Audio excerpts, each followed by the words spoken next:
Okay, let's jump right in. Today, we're doing a deep dive into something pretty challenging for a lot of folks. Trying to navigate addiction recovery while keeping everything else going.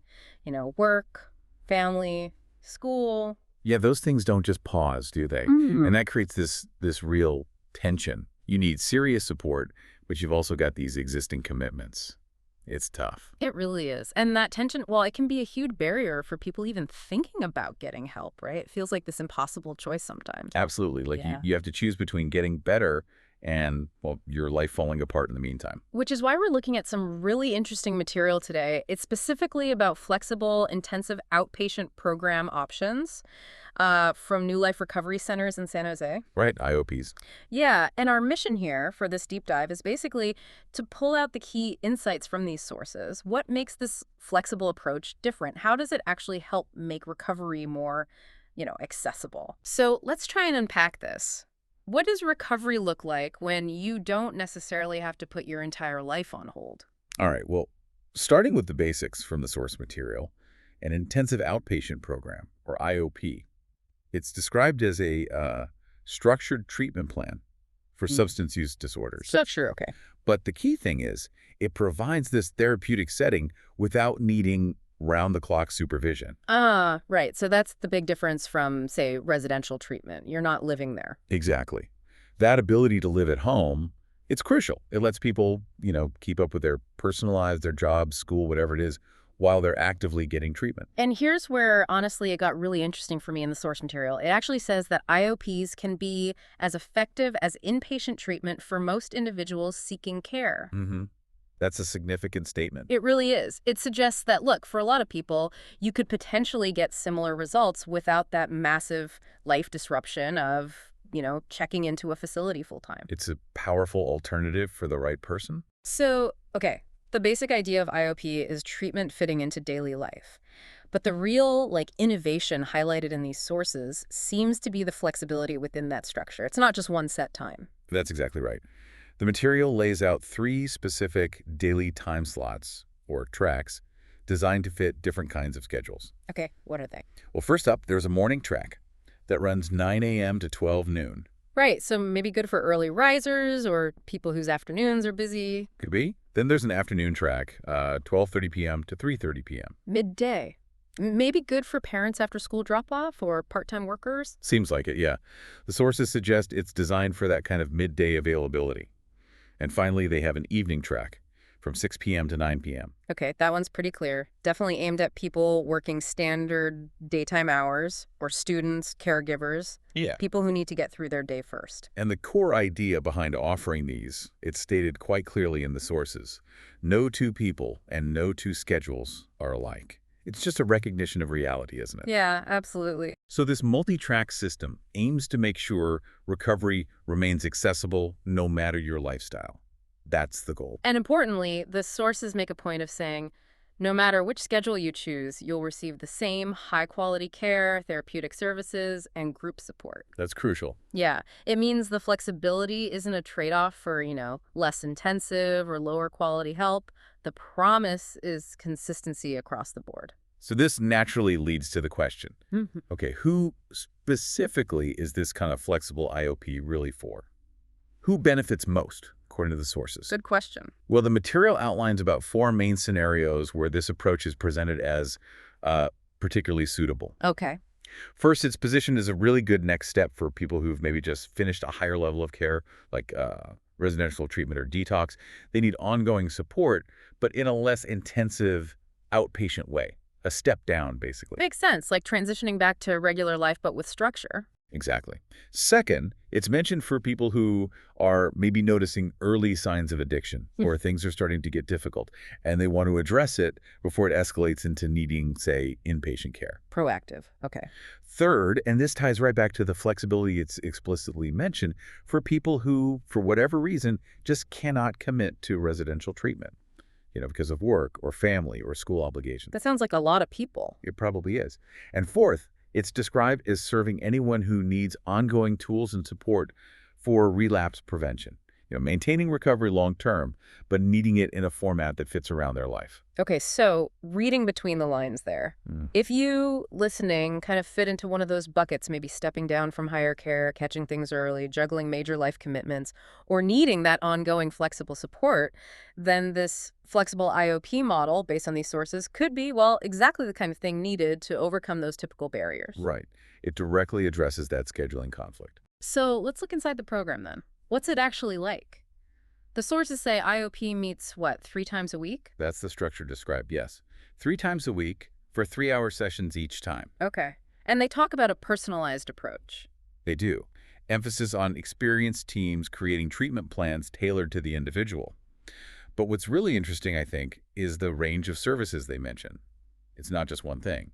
Yeah, I saw that. It's described as a multifaceted approach. So it includes things like targeted education.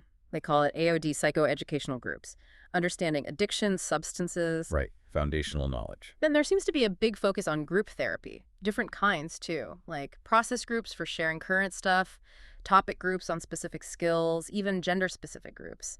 And peer support is mentioned as core.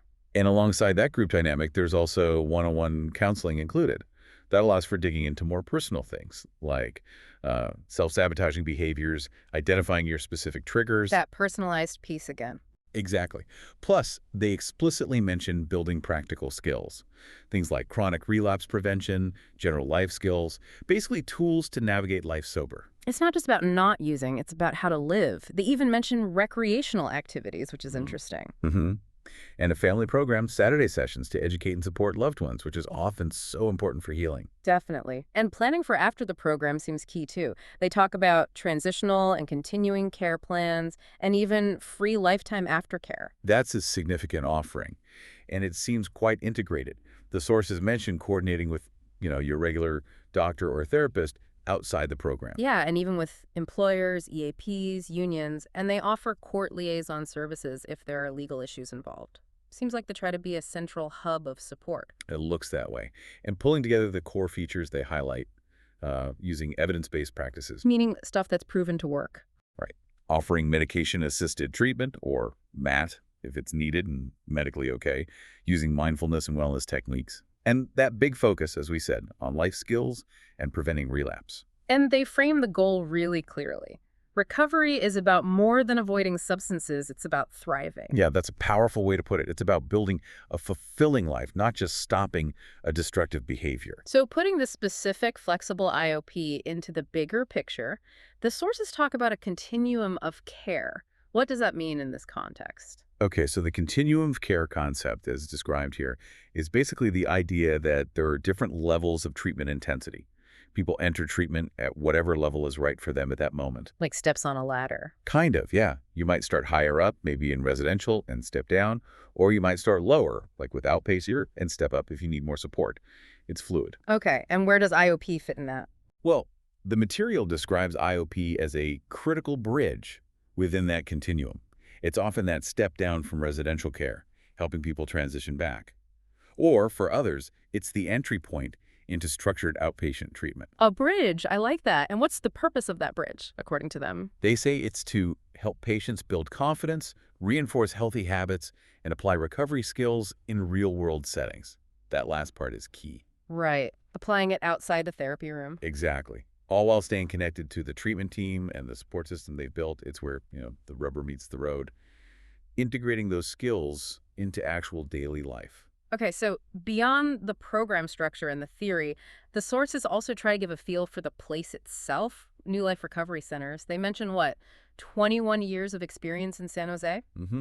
Quite established. And they use phrases like a place to unwind and heal and talk about becoming part of a community, trying to convey the atmosphere. And you definitely get more of that feeling from the little snippets of client reviews they included. Yeah, those were quite striking. Things like incredibly healing or describing the place as more homey than institutional. That stands out. People often worry about treatment feeling cold or clinical. Right.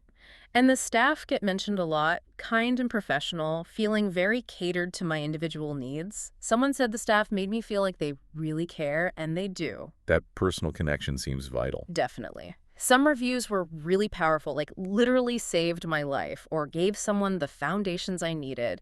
And that phrase, genuine love and concern, you don't usually associate that with, a treatment program description, but it's there. It suggests a strong human element. So when the sources wrap up with what sets us apart, it really just summarizes all these threads, doesn't it? Seems like it. You know, the compassionate, experienced staff we just heard about, the customizable treatment plans, having options like MANT and being able to handle dual diagnosis, critically that convenient, flexible IOP scheduling, and then, yeah, creating that warm, welcoming environment where healing happens every day. It all ties back together. So if we synthesize the main takeaway from digging into these sources, it really seems to be this. By deliberately offering flexible IOP scheduling, those morning, afternoon, evening options, and wrapping it in comprehensive integrated services tailored to the person, all within this idea of a continuum of care. Mm. The aim is clearly to make effective addiction recovery truly accessible, to provide that high-level support without demanding people totally derail their existing lives. Yeah, it really zeroes in on that core conflict needing intensive help versus having a life and offers a potential solution through smart scheduling and comprehensive care. It feels like it could genuinely open the door for people who felt recovery was just impossible logistically before. And that assurance of equal quality, regardless of the time slot, is key to that. Absolutely. So, thinking about all this and just how much people juggle today, all the responsibilities, does knowing that these kinds of truly flexible, integrated recovery options exist maybe change how you, listening, think about the barriers someone might face when they're considering getting help? It certainly seems, based on this material, that the picture of recovery presented here isn't just one single rigid path. It's more of a journey. And there are adaptable options out there designed to meet people where they are, with all the complexities of their lives.